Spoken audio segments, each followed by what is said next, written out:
8가지 특이한 명령인데 그 중에 이제 하나가 지금 읽은 명령입니다. 거기 보면 자기 자신의 자원하는 의지로라고 하는 표현이 있습니다.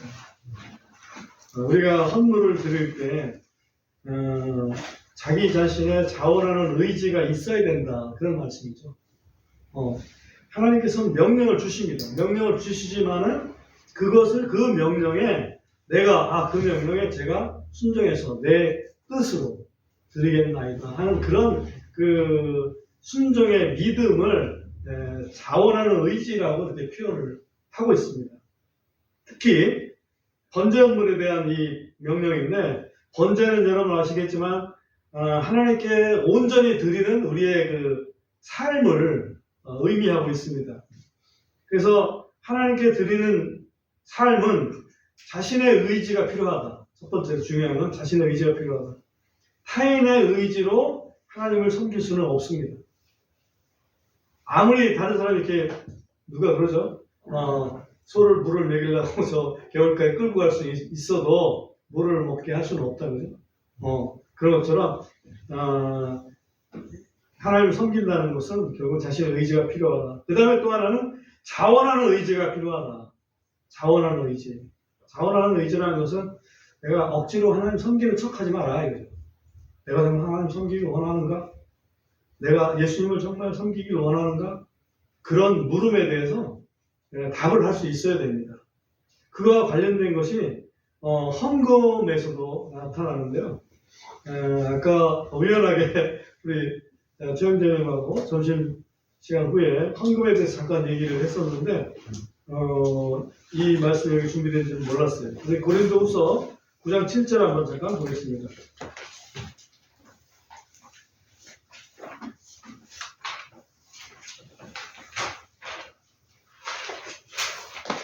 고린도후서 9장 7절에 보면 이렇게 되어 있습니다. 각 사람은 자기 마음에 작정한 대로 그렇게 낼 것이요 마지못해 하거나 억지로 하지 말지니 이는 하나님께서는 즐거이 내는 자를 사랑하시기 때문이라. 신약교의 어떤 헌금의 원리라고 볼 수 있는데요. 이 헌금의 원리를 보면 자기 마음에 작정을 해야 된다는 거예요. 작정을 해서 그 다음에 그것도 즐겁게 드려야 된다. 이 두 가지 원리가 있는데 이거하고 아까 레위기에서 제물을 하나님께 드리는 구약시대에 제물을 드리는 원리랑 일맥상통하죠. 자원하는 의지가 있어야 되고 또 자신의 어떤 의지가 있어야 됩니다. 이것이 자기 마음에 작정하는 대로 그 다음에 즐겁게. 자원이라는 것은 즐거운 마음으로 하는 게 자원이거든요. 억지로 하려고 하지 말고. 사도 바울이 고린도 교회에 어떤 마음을 가지고 헌금을 할 것인가 하는 것을 이렇게 가르쳐주는 대목이었습니다. 두 번째 레위기 속에 좀 재미있는 언약, 특이한 언약이 있는데 그게 뭐냐면 레위기 2장 13절을 보시기 바랍니다. 레위기 2장 13절. 거기 보면 또 내 음식헌물의 모든 봉헌물에 소금을 칠지니 너는 내 하나님의 언약의 소금을 내 음식헌물에서 빠지지 않게 할지니라. 너는 내 모든 헌물과 함께 소금을 드릴지니라. 소금을 드리라는 게 특별히 특이한 명령 중에 하나입니다. 그래서 우리가 12월 마지막 주일에도 주의 만찬식을 하잖아요. 주의 만찬식을 하는데 거기에서도 그 무교병이 쓰입니다. 근데 무교병에 밀가루만 가지고 그냥 붙이는 게 아니고 사실은 밀가루에다가 소금을 넣습니다. 그래서 이 구약시대에도 무교병이냐 유교병이냐 차이는 발효가 됐냐 안 되느냐 이제 그 차이거든. 그래서 발효가 되든 발효가 안 되든 간에 거기에 소금을 반드시 넣게 돼 있어. 근데 무교병은 소금을 넣지만 누룩은 넣지 않죠. 그죠? 그래서 소금은 그 두 가지의 특징이 있는데 하나는 소금은 맛을 낸다는 특징이 있어요. 맛을 낸다. 그 다음에 또 하나는 소금은 변함이 없다. 그런 특징이 있어요. 맛을 낸다는, 어떻게 해서 소금은 맛을 낼까? 우선 짠맛이 있으니까 맛을 내겠죠, 그죠? 근데, 여러분 아시겠지만, 여러분 화학 공부했죠? 화학 공부 해보면, 소금이 어떻게 만들어지냐면, 물론 하나님께서 만드신 것이지만, 화학적으로 만들려면 아주 최강산에다가 강알칼리를 이렇게 반응시키면 소금이 나온다고. 네? 강산이 뭐예요? 염산, 그죠? HCl이라는 염산에다가 강알칼리, 가성소다 있죠? 양잿물이라는 거? 그걸 집어넣으면 소금이 나오고 물이 생겨요. 그죠? 그러니까, 이게 맛을 낸다는 것은 정말 이 산이 있고, 또 거기에 알칼리가 있을 때 맛이 나는 게 아닌가, 원리가. 그렇게 생각을 해봅니다. 단짠이라고 있죠, 백종원. 단짠. 그러니까, 좀 소금 넣고, 좀 너무 짜다 싶으면 설탕 넣고, 설탕 너무 달다 싶으면 소금 넣고, 이런 식으로 단짠이라는 걸 만드는데, 그런 식으로 이 소금은, 그런 산도 되고, 또 알칼리도 되는 그런 특이한 성분 때문에 맛을 내는 게 아닌가, 이렇게 생각을 합니다. 일단 맛을 냅니다. 그 다음에 소금은 변함이 없습니다. 그죠? 소금을 집어넣어야 생선도 상하지가 않잖아요. 그죠? 그래서 옛날 사람들부터 소금에다 절여가지고 오랫동안 보관해서 먹을 수 있게 그렇게 만든 게 이제 소금이죠. 그래서 소금에 대해서 신약에도 나오고 있습니다. 야고보서 1장 17절 잠깐 보겠습니다. 야고보서 1장 17절에 보면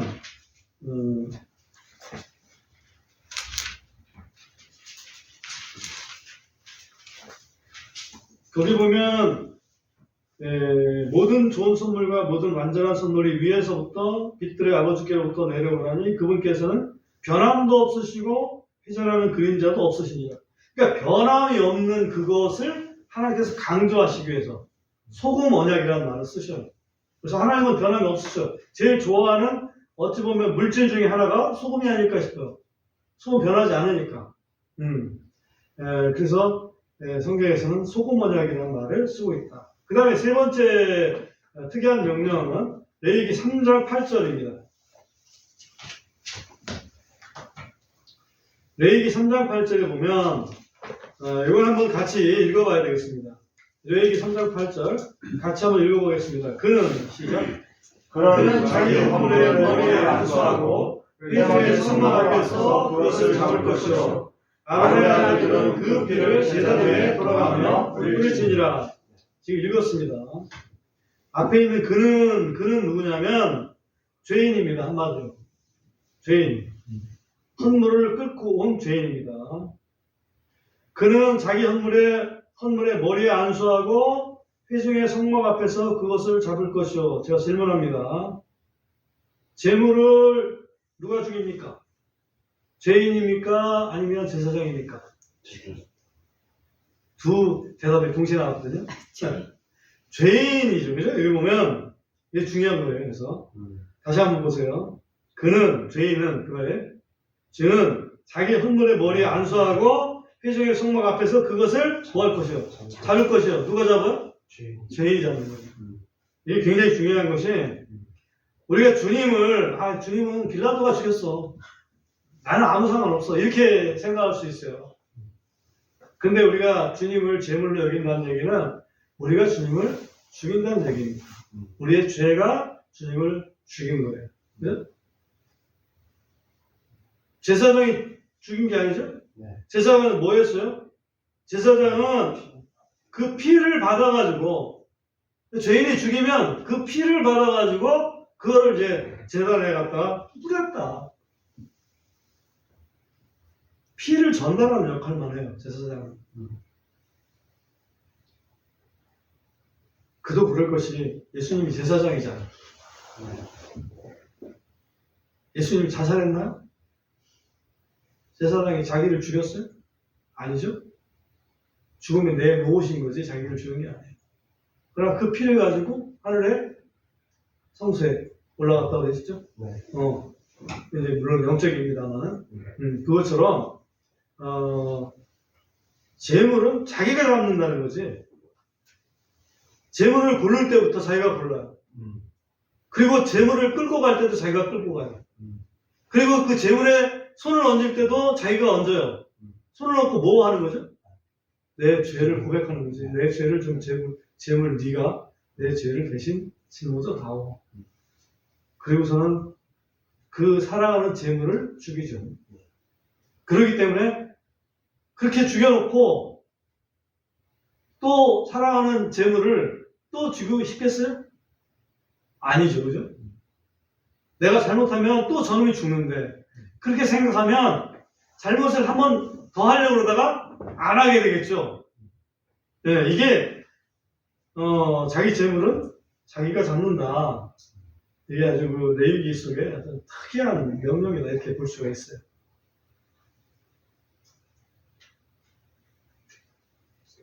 그 자기 재물이기 때문에 자기 끌고 올 때 그 주인하고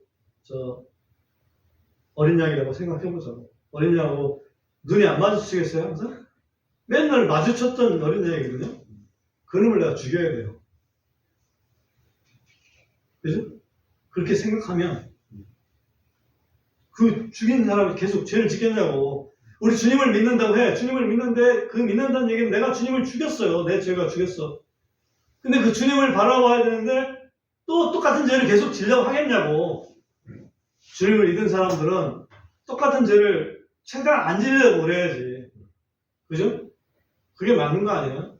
아유, 난 죄 질 수 있어. 죄 질 수밖에 없어. 그냥. 지금은 뭐, 죄 졌습니다. 이렇게 하면 되지 뭐. 그렇게 하라고 주님이 죽어주셨냐고. 그건 아니라는 얘기지. 우리 죄인이 좀 돌이켜서 점점 의로운 사람 되라고.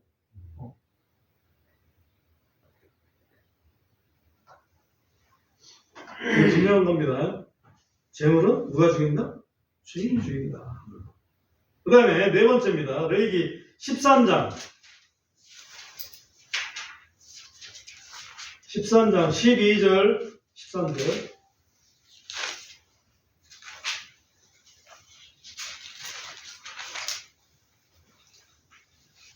제가 12절을 읽겠습니다. 그럼 13절을 읽어줘 보십시오. 레위기 13장 12절 13절인데요. 제가 12절 읽고 여러분 13절. 또 제사장이 어디를 보든지 만일 나병이 피부에 넓게 발생하여 그 병을 지닌 자의 머리부터 발까지 모든 피부를 덮었으면 제사장이 깊이 생각할 것이요 보라 만일 나병이 그의 모든 살을 덮었으면 그는 그 병을 지닌 자를 정결하다고 선언할지니 그것이 전부 희게 되었으므로 그는 정결하니라. 예, 좀 특이하죠. 문둥병자인데 온 몸이 문둥병으로 덮여버렸어요. 안전하게 덮였습니다. 그러면 죄인 중 괴수라고 해야 되는데 거꾸로 하나님께서는 제사장 뭐 깊이 생각을 하라고 해놓고서 정결하다고 선언을 하라고 그러는 거야. 왜? 전부 희게 되었으므로 전부 문둥병으로 덮였으므로 완전히 죄인이므로 그런 정결하다. 한마디로. 이게 무슨 뜻일까? 우리 한번 생각해 볼 필요가 있습니다. 우리 스스로 우리는 정말 완전한 죄인입니다. 나는 죽어 마땅합니다. 라고 고백할 수 있을 때 사실은 하나님께서는 네가 의롭다. 그렇게 선언해 주신다는 얘기죠. 죄인임을 고백하는 사람이 하나님의 은혜로 말미암아 그리스도의 대속의 은혜로 말미암아 의롭다함을 얻을 수 있다 하는 것을 이 선언으로 말씀해 주신다. 이렇게 볼 수가 있습니다. 로마서 3장 20절 한번 보겠습니다. 로마서 3장 20절 너무나 유명한 구절이지만 한번 같이 확인해 보겠습니다.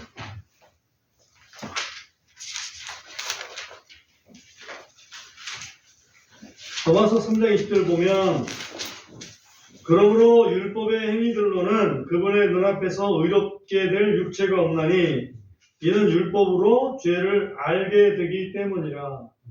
그래서 율법이 보여주는 것은 우리가 죄인이라는 것을 보여주는 거예요.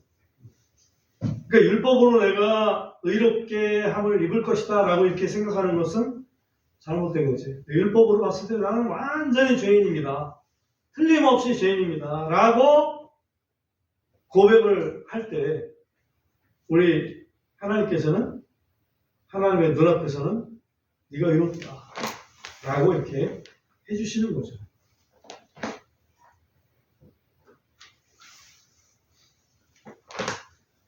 죄인 어설프게 죄인 되지 마시고 죄인들은 확실하게 죄인들 그렇다고 죄 짓지 말라고 죄 지으라는 얘기가 아니에요. 그거를 인식하는 것이 굉장히 중요하다. 그 다음에 5번째 레위기의 특이한 명령 레위기 19장을 보겠습니다. 레위기 19장 28절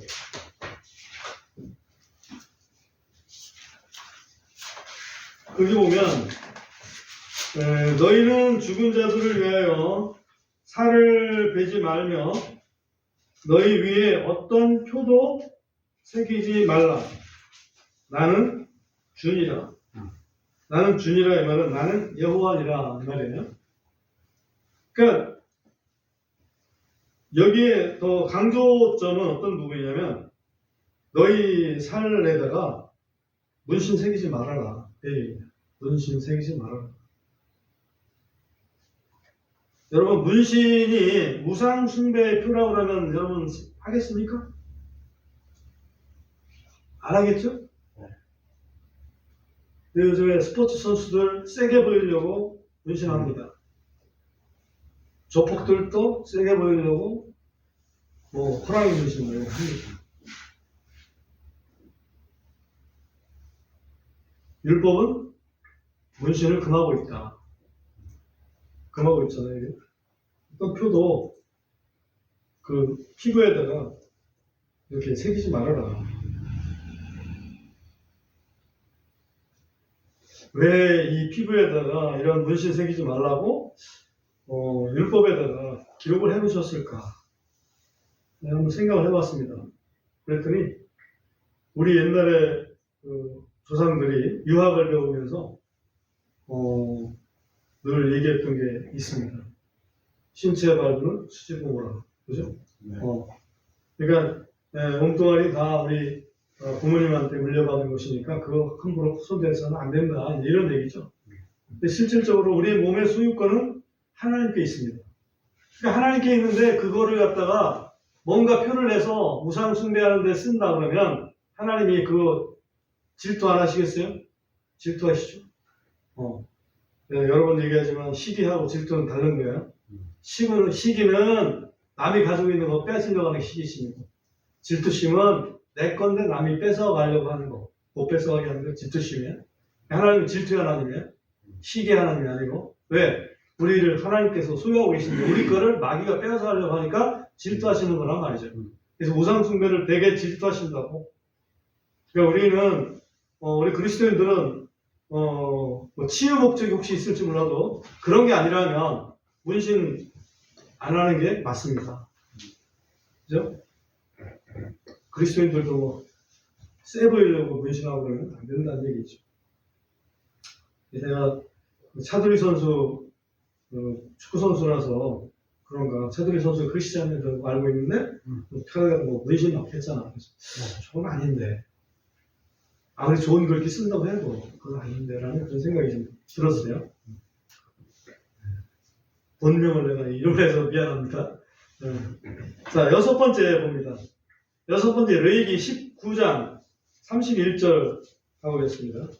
레위기 19장 31절 거기 보면 부리는 영들을 지닌 자들에게 관심을 두지 말고 마술사들을 추종하여 그들에 의해 더럽혀지지 말라. 나는 주 너의 하나님이니라. 나는 주 너의 하나님이라 말씀이 많이 있어요. 나중에 또 한번 볼 필요가 있는데. 아무튼 여기서 보면 부리는 영들을 지닌 자들, 이게 어떤 사람들이죠? 예를 들면 무당이죠. 그렇습니다. 이 무당들에게 관심 두지 마라. 요즘에 하도 정치가 혼란하다 보니까 무당들이 예언을 막 합니다. 누가 언제 어떻게 된다더라. 내년도에 뭐 그 여러 사람들의 운세는 이러하더라 정치가들 쭉 해놓고 막 관심을 끌어냅니다. 그럴 때 관심도 좀 알아. 이게 하나님 말씀이에요. 어떤 사람이 굉장히 용하다더라. 그러면 우리 그리스도인임에도 불구하고 그 용한 사람한테 야 그럼 저거 어떻게 될까 한번 물어볼까? 이런 유혹이 생길 수가 있죠. 관심도 좀 알아. 사주팔자 또 점술 그 관심도 좀 알아는 얘기입니다. 우리 관심 많이 줍니다. 어떤 때 많이 주냐면 이사할 때 손님 날이다 그러면 그럼 그날 피하려고 하잖아요. 네, 사람들 그날 피하니까 어차피 다른 날 이사를 해야 된단 말이에요. 그러나 하나님의 백성은 하나님이 돌보신다는 사실을 우리가 믿어야 됩니다. 제가 19장 지금 읽으면서 아까도 하나 나왔고 지금도 하나 나오는데 아까는 나는 주니라, 그죠? 나는 여호와니라 이런 말씀이었고요. 지금은 나는 너희 하나님 여호와니라 이렇게 해놨어요. 특히 이 19장에는 그 나는 여호와니라 이 말씀이 굉장히 많아요. 몇 번이나 나오냐면 15번이나 나옵니다. 아마 여러분 이렇게 쭉 보면 군데군데에 그런 말씀이 보일 거예요. 예를 들면 1절, 2절에 보면 19장 2절 끝에 보면 나 주 너의 하나님이라는 표현하죠. 3절에도 보면 나는 주 너의 하나님이다. 4절에도 보면 나는 주 너의 하나님이다. 그래 돼 있죠. 그 다음에 또 밑으로 쭉 내려가면 한 10절쯤 가면 끝에 나는 주 너의 하나님이니라. 또 12절 나는 주니라. 계속해서 말씀하고 있어요. 이 19장에서 보면 특이하게 나는 너희 하나님 주니라 여호와니라 이 말씀을 15번이나 강조하고 있다. 그 얘기는 소유권이 누구한테 있다? 하나님께 있다. 그 얘기예요. 우리 그리스도인들은 이스라엘 사람들은 아니지만 우리의 소유권은 사실 하나님께 있습니다. 우리가 예수님을 믿고 하나님의 자녀가 되는 순간 사실은 새로운 피조물 됐잖아. 하나님의 자녀로, 그죠? 이게 이스라엘 사람보다도 오히려 더 우리는 하나님의 것이다. 이거를 우리가 생각을 해야 됩니다. 그 다음에 7번째 특이한 명령, 레위기 24장으로 넘어갑니다. 레위기 24장 15절 말씀.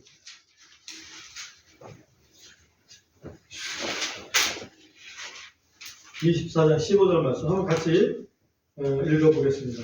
또 시작. 또 너는 이스라엘 자손에게 말하여 이르기를 누구든지 자기 하나님을 저주하는 자는 자기 죄를 담당할지니라. 이게 무슨 말씀입니까? 하나님을 저주하는 자는 자기 죄를 담당할지니라. 그러면 하나님을 저주 안 하면 자기 죄를 담당 안 한다는 얘기잖아. 즉 거꾸로 생각하면 그 정도 머리는 돌아간단 말이에요. 하나님께서 이 말씀을 쓰실 때는 그 정도 머리는 돌아갈 걸로 보신 거지. 하나님을 저주하는 사람은 자기 죄를 담당한다는 얘기야. 그 얘기는 네 죄를 네가 감당하지 않으려면 하나님을 저주하지는 말아라. 그 얘기지. 그죠? 우리 죄가 있는데 우리 죄를 담당하면 우리 죄 때문에 저 지옥 불 속에 들어갈 수밖에 없습니다. 그래서 하나님이 대신 우리 죄를 담당해 줘야 되는데 그러려면 하나님을 저주하면 안 되겠죠. 여기서 생각나는 혹시 그런 누군가를 모독하면 안 된다는 예수님의 말씀 생각납니까? 예수님이 이런 말씀하셨죠. 나를 모독하는 건 용서받을 수 있어. 근데 누구를 성령님을 모독하는 거는 용서받을 수 없어. 라고 주님 말씀하시잖아요. 그게 하나님을 모독하는 거거든. 예수님을 모독할 때는 예수님을 하나님으로 보고 모독하겠어요? 사람이니까 모독한 거지. 근데 그가 역사하시는 성령님, 그가 역사하신 그 속에서 역사하시는 분은 하나님이시잖아. 그 성령님을 모독한다는 얘기는 하나님을 모독한다는 거니까 그거는 용서받을 수가 없다. 그 사람은 자기 죄를 담당해야 된다. 그 얘기를 하는 거예요, 지금. 레위기 아주 특이한 명령이죠. 마태복음 12장 한번 잠깐 보겠습니다. 마태복음 12장.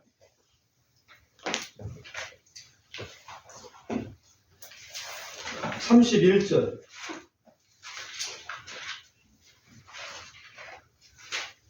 31절, 32절 두 구절을 제가 보겠습니다. 제가 한번 읽겠습니다. 그런즉 내가 너에게 이르노니 온갖 종류의 죄와 신성 모독은 사람들이 용서를 받되 성령님을 대적하는 신성 모독은 사람들이 용서를 받지 못하리라. 또 누구든지 인자를 대적하여 말하는 자는 용서를 받을 것이나 누구든지 성령님을 대적하여 말하면 이 세상이나 장차올 세상에서도 그런 용서를 받지 못하리라. 이해가 좀 되죠?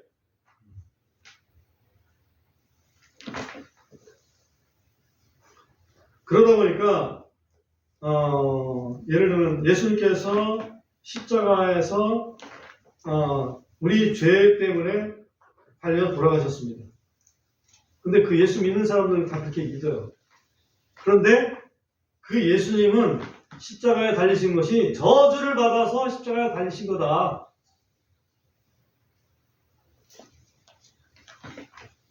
그러면 예수님을 믿는 건가요? 그걸 누가 가르쳐 준다고 했습니까? 성령님이 가르쳐 준다고 했죠. 고린도전서 12장 한번 보고 오겠습니다. 고린도전서 12장 3절.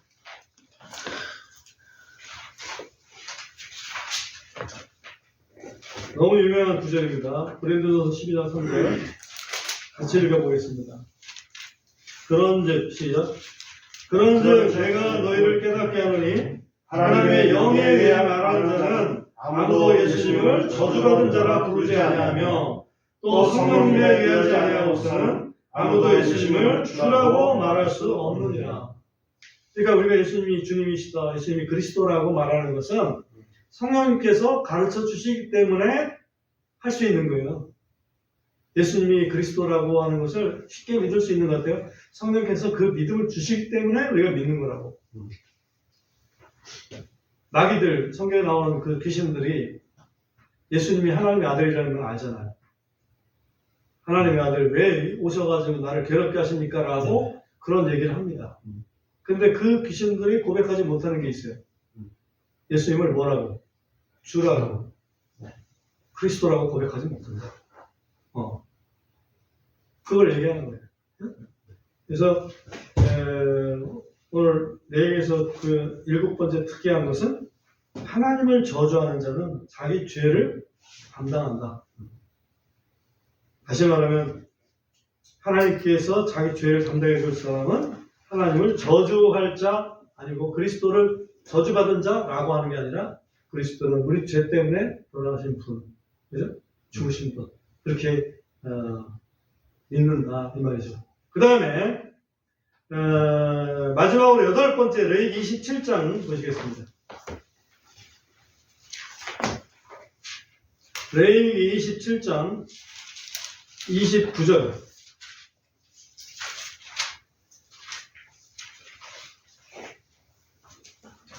네, 거기 보면 사람들 중에서 전적으로 봉헌될 자, 곧 전적으로 봉헌된 자는 다시 무르지 못하리니 반드시 죽일지니라. 봉헌이라는 것은 드려진다는 것인데 사람들 중에서 하나님께 전적으로 드려진 자는 반드시 죽여야 한다.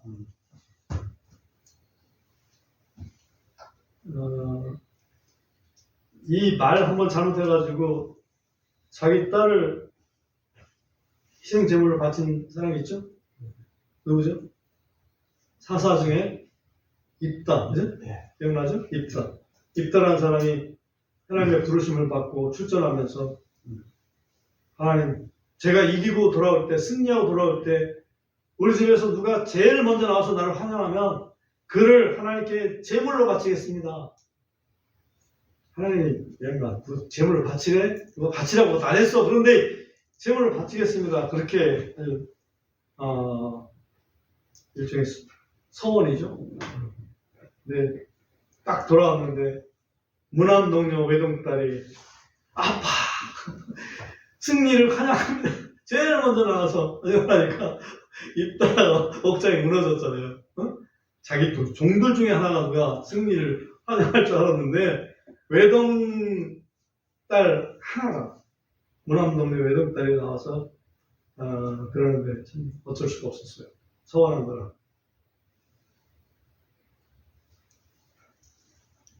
하나님 앞에 맹세하는 거 조심해야 됩니다. 그래서 예수님께서는 하나님 앞에 맹세하지 말아라. 네가 할 수 있는 게 없지 않냐. 그런 말씀 하신 적이 있죠. 그죠? 근데 이 말씀이 과연 누구에게 해당될 것인가 하는 거죠. 하나님께 온전히 드려진 자는 반드시 죽어야 된다. 해당되는 사람이 딱 한두 계시죠. 예수님. 그렇습니다. 예수님은 완전히 하나님께 드려진 자거든요. 그래서 그분은 죽을 수밖에 없어요. 예수님께서 그 죽음의 잔을 놓고서 기도하실 때 할 수만 있으면 이 잔을 내게서 옮겨 주십시오. 그렇지만은 내 뜻대로 마옵시고 아버지의 뜻대로 하옵소서. 왜? 하나님께 드려진 자이기 때문에, 전적으로 하나님께 드려졌기 때문에, 대성물로 드려진 자이기 때문에 죽어야만 되는 거지. 그래서 레위기 속에서도 이것이 들어있구나. 지금 우리 레위기 속에서 한 8가지 특이한 명령들을 살펴보았습니다. 우리가 알지만 레위기는 예배의 책이라고 그러죠? 예배의 책? 정말 하나님 앞에 예배 드린다는 얘기는 하나님 앞에 내가 제물을 드린다는 거나 마찬가지거든요. 거기에 핵심은 나의 진정한 제물 대신 예수 그리스도 그거죠, 그죠? 그분의 죽음을 드리는 것이 예배입니다. 나의 정성을 모아서 드리는 게 예배가 아니고요. 그분의 죽음을 가지고 하나님 앞에 나가는 거죠. 죄인이 나를 받아주십시오.